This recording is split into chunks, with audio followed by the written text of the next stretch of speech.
Une odeur de sud, le soleil, les cigales, les petits villages provençaux et une voie ferrée, pas comme les autres. Bienvenue à la gare de Sainte-Roseline. Son nom ne vous dit peut-être rien, et pourtant, vous l'avez sans doute déjà aperçu.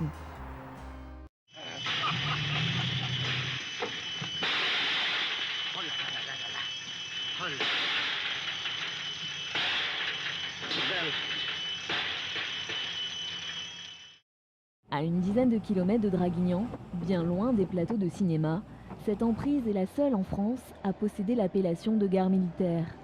Créée en 1975, elle a toujours appartenu à la Défense et depuis 2011, le premier régiment de chasseurs d'Afrique en est le détenteur et gestionnaire.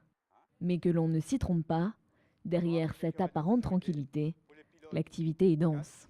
Sur le wagon, je vais vous montrer. Mon collègue a fait un marquage avec des pointillés. Située à une vingtaine de minutes du camp de manœuvre de Canjuers, la gare est principalement utilisée pour la réception et la réexpédition d'engins.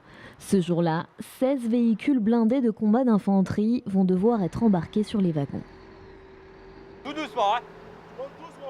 Tout doucement. Le pilote, il suffit qu'il soit un peu jeune, donc il a tendance à donner des grands coups de volant et bon, l'engin fait ça. Donc après, pour être bien dans les repères, on dépasse, donc on est obligé de le rattraper pour le remettre en place correctement, pour qu'il soit centré correctement.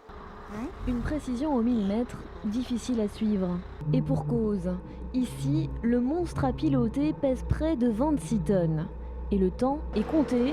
Chaque année, la gare prend en charge une centaine de convois de ce type. Pour faire un train pour préparer, il nous faut à peu près 2 jours. Donc ça nous fait à peu près 2 trains par semaine, 4 jours qui sont prêts pour faire donc tout ce qui est embarquement-débarquement. Et après, le reste du temps, c'est à faire le nettoyage des voies, le débroussaillage aussi, puisqu'on a quand même 15 hectares à entretenir. Il faut savoir que par type de matériel, il y aura un type de wagon précis pour l'embarquement. Là, vous avez des wagons précis pour les VBCI. Pour le cas, ce sera un wagon plein, ainsi de suite. On n'a pas le même type de wagon par rapport au matériel.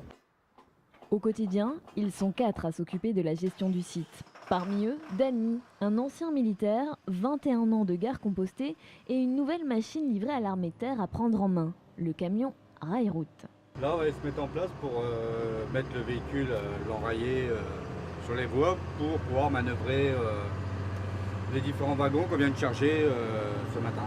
À l'arrière, c'est Alain qui le guide, pas à pas, rail par rail. Refoule. Je suis toujours obligé de lui signaler ma présence en lui disant refoule toutes les 15 secondes à peu près, de manière à ce que lui sache qu'il y a toujours quelqu'un en bout de rame parce que lui il voit rien. Lui il fait du travail à l'aveugle. Voilà. À chaque manœuvre, un agent SNCF est présent jusqu'au départ du convoi. Christian fait d'ailleurs partie des habitués.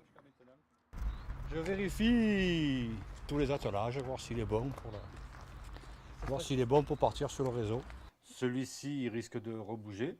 Pendant ce temps, les maîtres des lieux mettent à jour leur planification. Les prochaines semaines vont être chargées.